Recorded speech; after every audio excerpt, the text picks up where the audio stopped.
Γεια σας παιδιά, η Ιωάννα εδώ και σήμερα θέλω να δούμε μαζί δύο σίγουρα πράγματα που κοιτάω εγώ, προσωπικά δηλαδή, πριν δεσμεύσω έστω και €1 μου σε οποιαδήποτε επένδυση, σε οποιαδήποτε πλατφόρμα. Τα κριτήρια είναι σαφώς υποκειμενικά και δεν διεκδικώ το αλάθητο, ποτέ δεν το έχω διεκδικήσει, το έχω πει πάρα πολλές φορές. Γνωριζόμαστε εμείς μεταξύ μας εδώ μέσα. Αλλά μετά από χρόνια εμπειρίας στο δικό μου επενδυτικό ταξίδι, χωρίς βέβαια να είμαι επαγγελματίας, επίσης το έχουμε ξαναπεί πολλές φορές, παιδιά, αυτό. Είμαι ερασιτέχνης επενδύτρια, δεν είναι επενδυτικές σύμβουλες στα βίντεό μου. Είναι απλώς οι σκέψεις και οι κινήσεις μου που ταιριάζουν σε μένα και τις μοιράζομαι μαζί σας ως τροφή για σκέψη. Ωστόσο, ξαναλέω, μετά από χρόνια έχω καταλήξει πως εφαρμόζοντας αυτά τα δύο μόλις πράγματα, πριν επενδύσω έστω και €1 κάπου, γλιτώνω προφανείς κακοτοπιές και απάτες και λανθασμένες αποφάσεις που μπορεί να μας φέρουν σε δύσκολη θέση με τα οικονομικά μας. Και δεν το θέλουμε αυτό. Γι' αυτό άλλωστε είμαστε σε αυτό το κανάλι. Για να μπορέσουμε να αποφύγουμε ό,τι περισσότερο μπορούμε και να κάνουμε όσο πιο σωστές μπορούμε κινήσεις στα οικονομικά μας. Σωστά?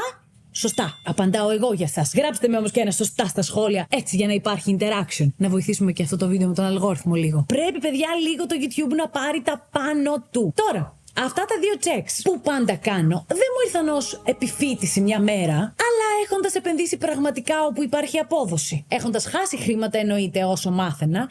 Ευτυχώς πλέον δεν χάνω γιατί πηγαίνω πολύ πιο σταθερά στα βήματά μου. Και έχοντας καταλήξει πλέον στο τι θέλω από τις επενδύσεις μου και από τα χρήματά μου και τι ρίσκο μπορώ να αντέξω. Έτσι λοιπόν κατέληξα σε αυτά τα δύο checks. Και τώρα που θα τα δείτε κι εσείς, μπορείτε με αυτά να διαμορφώσετε τα δικά σας θέλω και 100% να προστατευτείτε, παιδιά, επειδή θα έχετε αυτή τη γνώση από διάφορες κακοτοπιές και σας το υπόσχομαι. Είτε τώρα ξεκινάτε τις επενδύσεις, είτε είστε χρόνια στις επενδύσεις. Πρώτο λοιπόν πράγμα που κοιτάω είναι η απόδοση σε σχέση με το ρίσκο. Δηλαδή τι πληρώνω και τι παίρνω. Ο τρόπος τώρα που το κάνω δεν είναι αυτός ο θεωρητικός, η θεωρητικούρα που μόλις ακούσαμε, είναι απλός και πρακτικός και δουλεύει για μένα ως εξής. Σκεφτείτε το σαν μια γραμμή. Χωρίζω τις δύο πλευρές μέσα στις οποίες θέλω να κινηθώ. Θέλω να κινηθώ σε αυτό εδώ το μήκος στις επενδύσεις μου. Στη μία άκρη έχω το 10%. Παίρνω ως αξίωμα το 10% τον χρόνο που μεσοσταθμικά έχει αποδώσει ο S&P τα τελευταία 100 χρόνια. Εννοείται ότι οι παρελθούσες αποδόσεις δεν εγγυώνται μελλοντικές αποδόσεις, αλλά έχουμε και δεδομένα 100 χρόνων.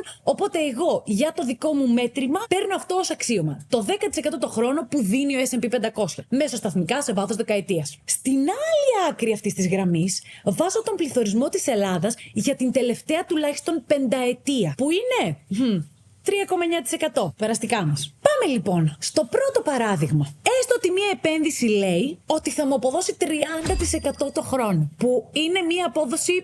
Το τρελή δεν το περιγράφει καν. Είναι μια απόδοση τρελή, παιδιά, το 30% το χρόνο. Είμαστε λοιπόν σε αυτή την άκρη της γραμμής, Ουσιαστικά, επειδή είναι πάνω από το 10% του S&P 500, θέλουμε να δούμε πόσο νόημα βγάζει αυτό το 30% και έχει περάσει αυτή τη γραμμή. Αυτό το threshold, αυτό το ταβάνι. Έχει 30% απόδοση, αλλά δηλαδή σημαίνει ότι έχει τριπλάσια απόδοση από τον S&P. Έχει μόνο τριπλάσιο ρίσκο, ή έχει πολλαπλάσιο ρίσκο, αλλά είναι καλά κρυμμένο για να δώσει αυτό το 30%. Γιατί αν είναι όντως τριπλάσιο, δεν μπορώ καν να ολοκληρώσω αυτή τη φράση. Αν δεν μιλάμε για επιχειρηματικότητα και μιλάμε για επένδυση, ποτέ δεν είναι απλά τριπλάσιο το ρίσκο από τον S&P 500. Δεν είναι, δεν νοείται, δεν γίνεται, δεν παίζει. Μην τρελαθούμε, ρε παιδιά, τώρα. Απόδοση 30%.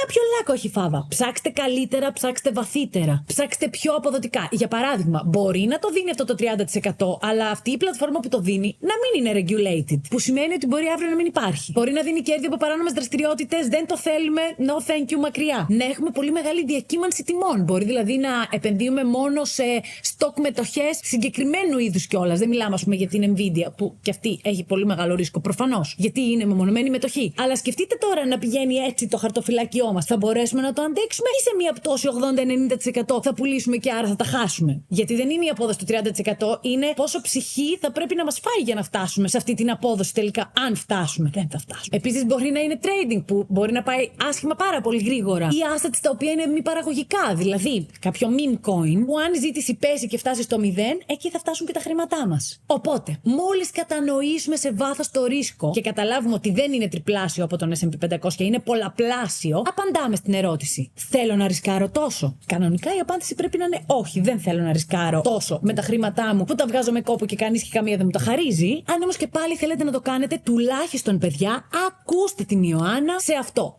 Εδώ ακολουθήστε αυστηρότατα μέχρι το τελευταίο cent την τακτική, την στρατηγική barbell.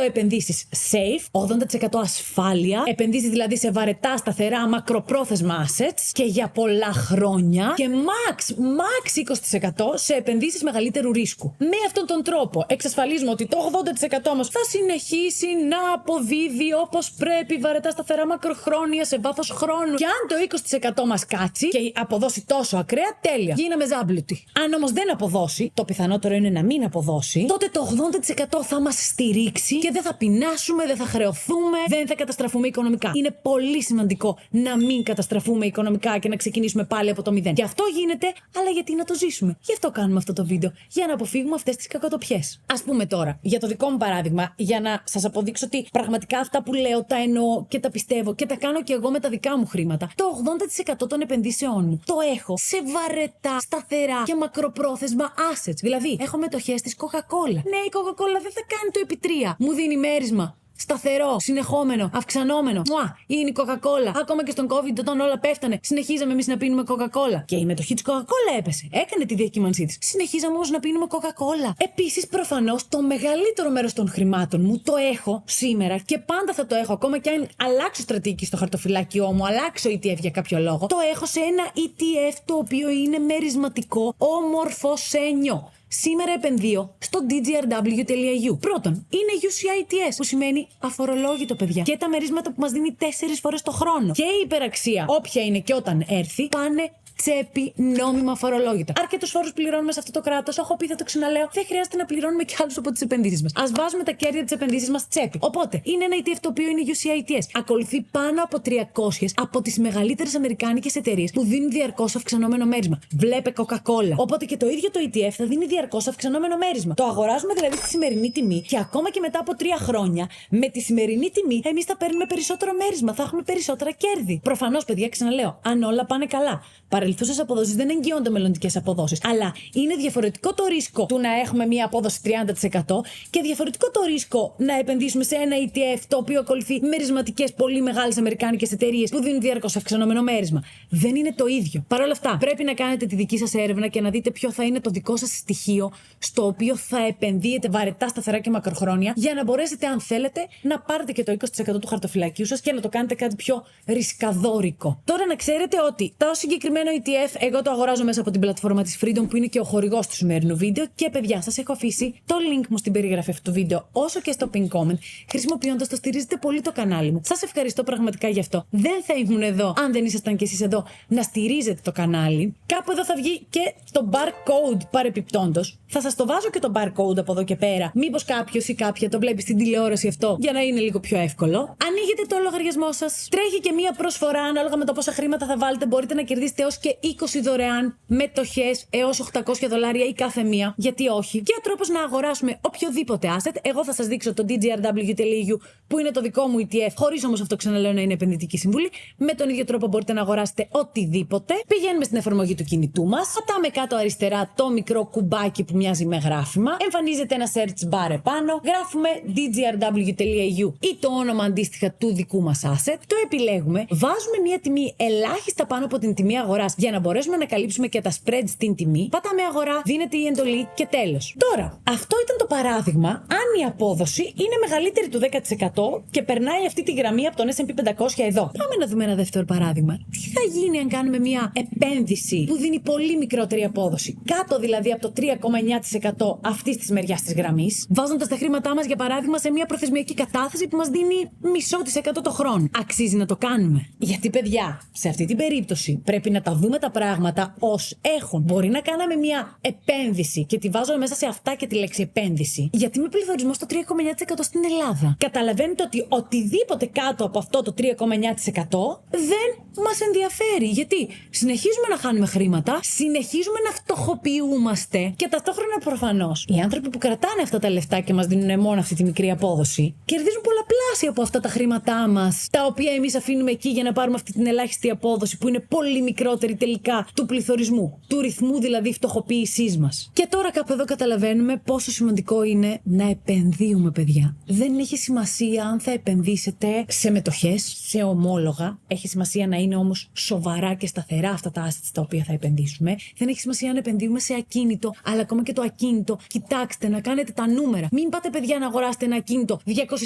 ευρώ, το οποίο μπορείτε να το νοικιάζετε τελικά 500 ευρώ και η απόδοσή σας να είναι στο 1,5 με 2%. Πρέπει το ακίνητο να δίνει απόδοση πάνω από 3,9% μαζί με έμφυα, ξέμφυα, ιστορίες και φόρους ενοικίου, γιατί αλλιώς δεν βγάζει νόημα. Έχετε δεσμεύσει τα χρήματά σας σε ένα ακίνητο, παίρνετε κάποια χρήματα, αλλά συνεχίζετε να φτωχοποιήσετε, γιατί η απόδοση αυτού του asset είναι κάτω από το 3,9%. Έτσι παίρνουμε σοβαρή απόφαση. Εννοείται ότι το ακίνητο είναι πολύ καλή επένδυση, αλλά πρέπει και τα νούμερα να βγαίνουν. Γιατί αλλιώς έχουμε βάλει τα χρήματά μας εκεί και δεν μπορούμε να τα μετακινήσουμε και εύκολα, εξού και ακίνητο. Αλλά ακίνητο, μετοχές, ομόλογα, assets, επιχειρηματικότητα. Κάτι όμως πρέπει να κάνουμε με τα χρήματά μας για να μην χάνουν την αξία τους μέρα με τη μέρα και να μας ταροκανίζει ο πληθωρισμός. Τώρα το δεύτερο που κάνω πάντα, όταν έχω αποφασίσει να επενδύσω σε μία πλατφόρμα, το πρώτο πράγμα που κάνω είναι να κάνω λογαριασμό στην πλατφόρμα. Να δω.